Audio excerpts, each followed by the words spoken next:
कुपवाड़ा जिले में बाढ़ 336 परिवारों को सुरक्षित स्थानों पर स्थानांतरित किया गया।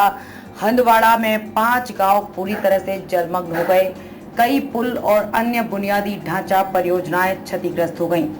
जलस्तर खतरे के निशान को पार कर गया है और संबंधित कार्यकारी अभियंता सिंचाई और बाढ़ नियंत्रण द्वारा अपने संबंधित अधिकार क्षेत्र में बाढ़ की सूचना दी गई है। जिला प्रशासन द्वारा सोमवार को कुपवाड़ा जिले के बाढ़ प्रभावित इलाकों से 336 परिवारों को सुरक्षित स्थानों पर स्थानांतरित कर दिया गया है। अकेले हंदवाड़ा तहसील से 198 परिवारों को निकाला गया है। जिले के 51 गांव आंशिक रूप से और हंदवाड़ा के 5 गांव बाढ़ से पूरी तरह प्रभावित हुए हैं। अकेले हंदवाड़ा तहसील से 198 परिवारों को निकाला गया है। जिले के 51 गांव आंशिक रूप से और हंदवाड़ा के 5 गांव बाढ़ से पूरी तरह प्रभावित हुए हैं। बाढ़ ने कुछ प्रमुख बुनियादी ढांचा संपत्तियों को नुकसान पहुंचाया है, जिसमें शुमरियाल ब्रिज, खुरमियाल ब्रिज, साइड की दीवारें, शतमुकम ब्रिज, सोहीपोरा हैहामा ब्रिज, फारकियान ब्रिज, शुरमियाल गुंडा झाझर रोड, कुपवाड़ा में 2 आरडीडी भवन और ईडी हस्तशिल्प कार्यालय शामिल है।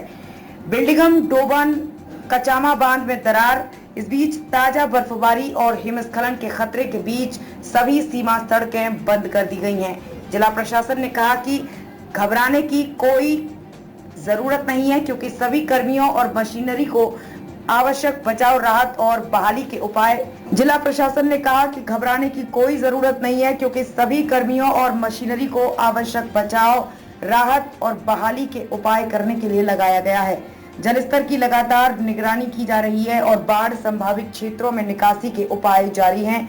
जिले भर में 21 शेल्टर होम स्थापित किए गए हैं।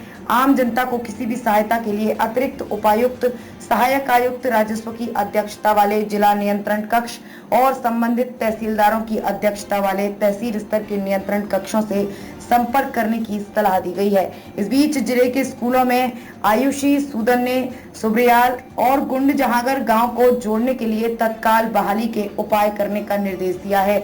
उपायुक्त कुपवाड़ा सुश्री आयुषी सूदन ने अन्य अधिकारियों के साथ दिन के दौरान प्रभावित क्षेत्रों का व्यापक दौरा किया, जहां उन्होंने बाढ़ की स्थिति का जायजा लिया और संबंधित लोगों को निकासी उपायों पर ध्यान केंद्रित करने का निर्देश दिया, ताकि लोगों की जान बचाई जा सके। बाद में उन्होंने जिला आपदा प्रबंधन प्राधिकरण की बैठक में बाढ़ की स्थिति की समीक्षा की और बचाव, राहत और बहाली कार्यों में शामिल सभी संबंधितों को निर्देश दिए।